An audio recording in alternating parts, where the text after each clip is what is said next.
Assalamualaikum warahmatullahi wabarakatuh. Saya Hari Duta Jiwangga Pamungkas. Di sini saya akan menjelaskan beberapa bab, di antaranya yaitu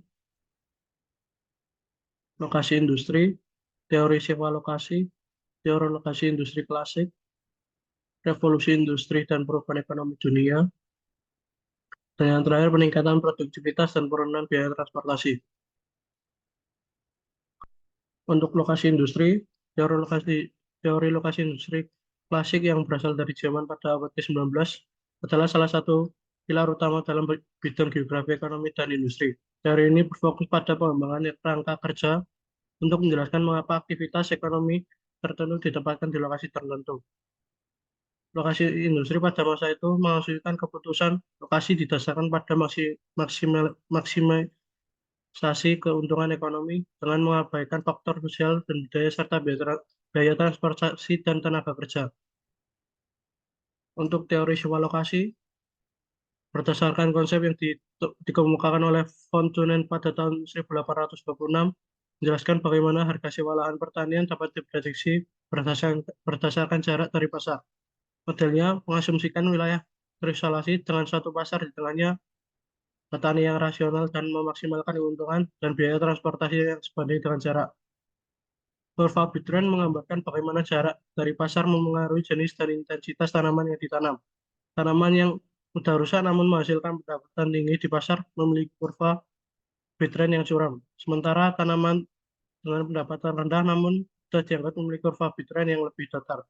Model ini juga dapat diterapkan pada penggunaan lahan perkotaan, di mana kurva Bittrand untuk penggunaan lahan komersial cenderung curam di pusat kota, sementara penggunaan lahan pemukiman mendominasi di pinggiran kota.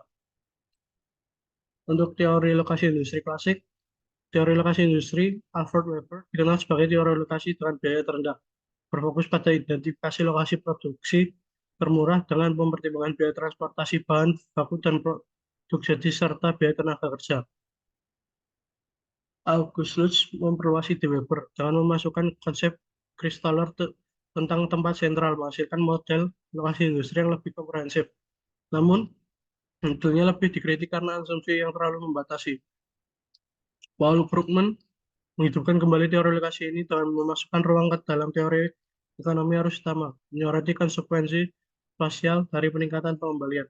Faktor-faktor baru seperti kualitas tenaga kerja, kemajuan teknologi, dan preferensi pekerja juga mempengaruhi lokasi industri saat ini. Untuk yang berikutnya, revolusi industri dan perubahan ekonomi dunia. Sebab ini menjelaskan tentang membahas dua ciri utama revolusi industri yang telah berperan penting dalam merubah ruang ekonomi Eropa dan dunia. Nah, ini satu, adanya peningkatan produktivitas yang sangat besar dan penurunan biaya transportasi yang luar biasa. Dan dua, transformasi dari masyarakat pertanian dan pedesaan menjadi masyarakat industri dan perkotaan. Pembahasan juga akan menguraikan bagaimana revolusi industri menyebabkan ketimpangan spasial menjadi semakin nyata. Tidak hanya ketimpangan antar negara, tetapi juga ketimpangan di dalam negara itu sendiri.